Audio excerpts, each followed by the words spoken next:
Hello and welcome to In the Court of the Wenton King. Finally, God, come on.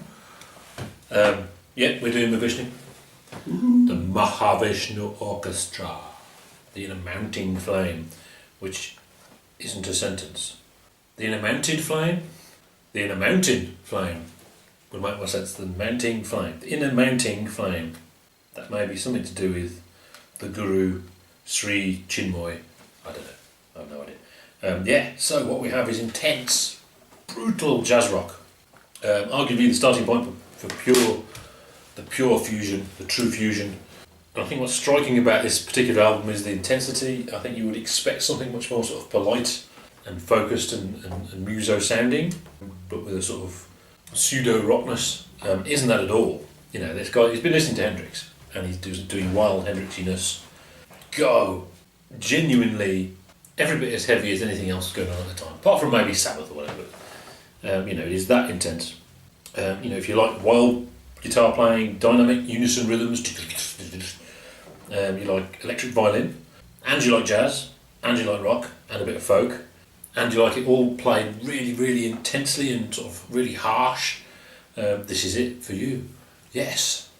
And there it is. And that's it, really, isn't it? That's it. That's what you say. Yeah, sorry. What did you say? Yeah, there's an album. Yeah. Well, what to say about this, really? I mean, it's sort of jazzy. It's lots of. I find listening to albums like this quite. You have to be in the right mood because it's a bit like listening to Keith Jarrett or something like that. But with rock, which is, improv, where it's purposely improv-y, yeah? Yeah. So if you want to listen to that, then you'll want to listen to that. Yeah. But if you don't listen to that, it's going to be nauseous. That means there's sort of very little in terms of things that I like to listen to in an album, sort of like the stuff that makes an album, yes. And not just a collection of songs. Yeah. The thing that ties this together is a sort of constant, lots of playing, lots of new notes very fast. I mean, it's interesting, my impression of Mahavishnu Orchestra is sort of framed by. There's an interview. There was a thing where I think 4 drummers of Frank Zappa got together and talked to each other. It's on YouTube. Oh yeah, absolutely. Yeah. And they were talking about performing with Mahavishnu Orchestra and watching them before they went out and being utterly daunted by them. Yeah. It's very much about supreme playing and that kind of thing, which is interesting, which has overlaps with the kind of stuff we normally do, sort of prog, but it's a little bit different in the sense that it's remorseless. Yeah, it is battering the audience over the head. Look how well we can play. Yeah, which is all right. Yeah, exactly. Yeah.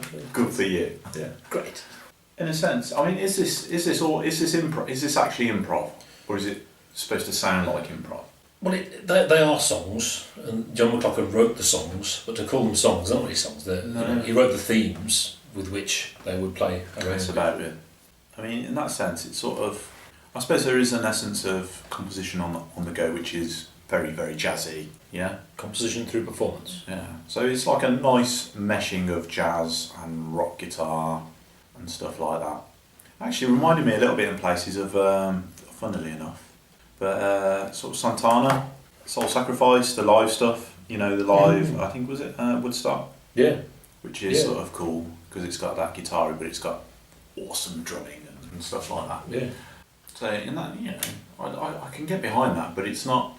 I suppose if you had a top 10 list of improv live performance albums, you'd be discussing it there. But in terms of favourite albums of all time, the classics, it's not that you can put on whenever. It's not going to be one of those, is it? It's definitely something you've got to go and want to listen to, and you're in that mode. Yeah, and it doesn't matter how good it is. That's just the nature of that type of thing. Yeah, it's an album with some playing on it. Whatever they do, it's an album with some playing on it.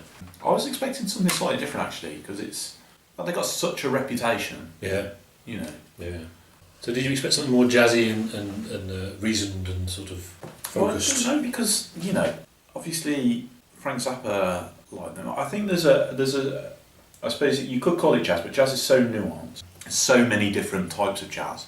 You know, when you try and sort of shoehorn Zappa into something, it's very difficult. And I thought that was going to be the same with Mahavishnu Orchestra. It's going to be very creative, very different, but yet very, very sort of like, ooh, this is good. Oh, yeah. And I felt, I've heard this type of thing before. Oh, yeah. Which you will have done, because it's incredibly influential, isn't it? Yeah. It's good stuff. But, you know. It is UKIP's worst nightmare, really. It's a multicultural band playing multicultural music. And, you know, every band member is from a different country. A punk's worst nightmare, though, maybe? It's the same thing. They're all big names now. They're all famous to different degrees. Particularly, I think Jan Hammer is very famous. Not just John McLaughlin, but it is his band.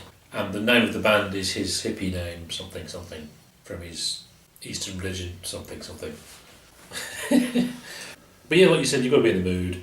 He likes his aggressive, fast picking. But it's not really focused. It's really intense. It's rock. You know, it's all over the place. You know, and there's mistakes in there because it's just so intense. It's played to the limit. You know, which is not what you expect at all. You expect some virtuoso going, you know, perfectly with exactly on time, like Holdsworth or something. And he's not that at all. He has the wild. He is a rock guitarist, every bit as much as a jazz guitarist. And I'm sure jazzers would call him a rock guitarist. They wouldn't consider him a jazz guitarist at all. And the thing is, he likes that. So does Jerry Goodman, the electric violin, as well. They're both doing that. So there's lots of that all the time. And I think even the soft tracks, or the slow tracks, the ballads, whatever, it still doesn't stop. It's like once you've turned it on, you can't switch it off. And that makes a difference. You know, the traditional jazz ballad, when they do that, it's like, oh God, okay, just have, yeah. But it doesn't happen with this. It's still going. It can't, and that's the thing about fusion is that you can't help but lose something to gain something, and obviously it's going to lose some subtlety of jazz, but there's a sort of the intensity of it never stops. It really doesn't stop. It's like this is Napalm Death or something. It's just not going to stop. It's just continuous. And what it hasn't lost, like I said, is it's not lost the heaviness of rock at all. You would expect something, you know, the things that you would expect it to take from jazz aren't the things you would think, and the things you expect from rock will be, you'd expect it not really be there, and yet it feels more rock than jazz. It's jazz notes, but it's not played like jazz. And it's his band, and he wrote the songs, like I said, and they invented fusion. I think a lot of people say, yeah, this is the album, but really, it's something that came about really through a lot of different things. Like you said, Soul Sacrifice sounds much like this, doesn't it? And obviously, you know, he'd been doing this stuff, and yet this isn't really. Obviously, people call it fusion. Jazzers call it fusion. Miles invented fusion. There it is, but it isn't quite the thing we know from the '70s. All those bands. So this is the purest. This is the starting point in terms of it being. That's exactly what fusion is in a narrow sense, you know. Apparently he wanted Jean-Luc Ponty originally for the band. He couldn't get him, so he got Jerry Goodman. It was actually his second choice, who was in The Flock, who we've mentioned before. He was the one who was mid-cadenza in the concert at the Bath Festival. Peter Grant comes on the stage and removes his speakers and says, "Let's Zeppelin coming on now, get off!" That's all I can think about Jerry. We know really about Jerry Goodman now, that's all I think about. Individual songs. I really like Dance of Maya. Yeah, I like that one. It's a proper metal riff, isn't it? You know, but then it goes into like a proper blues, like blues, but smashing you over the head, which is excellent. You know, and Lotus on Irish Streams is. I mean, I was saying about the ballads that don't really let up. I like that one as well. Very hard to egg because of its importance, but because of its what it is. I don't think it can have more than 4 eggs because, you know, you can put it on really, look, this is so great, you know, and then not put it on again for 2 years because you don't want it. Yeah. You know, you've got to be in the mood for it. And when you're in that moment, you're in the mood for it, man, you know, but that's it. That's all it is. It doesn't do anything else. Yeah. I mean, I have a couple of Keith Jarrett CDs in the car and it's the same thing. Yeah, it all when sounds I'm there, yeah. Put it on and it's awesome. When I'm not, it's sort of like, and it comes on, it's skip to the next one. I'm surprised you went with 4 eggs. I thought you'd rate this a lot higher than that. I expected this to be one of your core bands. I agree with you. I agree with you 100%. It's 4 eggs. Yeah. I agree with your assessment that it is what it is, and it's 5 eggs, 6 eggs, if for that moment, Yeah. and not the rest of the time. Yeah. So yeah. Will it change? We're doing a whole run of this, aren't we? Yeah. Birds of Fire next week. Birds of Fire. Oh. Right then, what have we got here?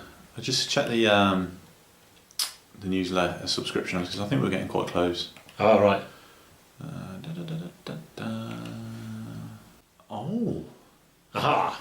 Yes. So, ladies and gentlemen, stop press. I don't know if you can see that. You probably can't see that. It's all blurred. Look, we've had, for our newsletter, 21 subscribers. Woo! Which means... Do you want to go on the tab? Let's see it. Let's see it. What tab? The newsletter. Oh.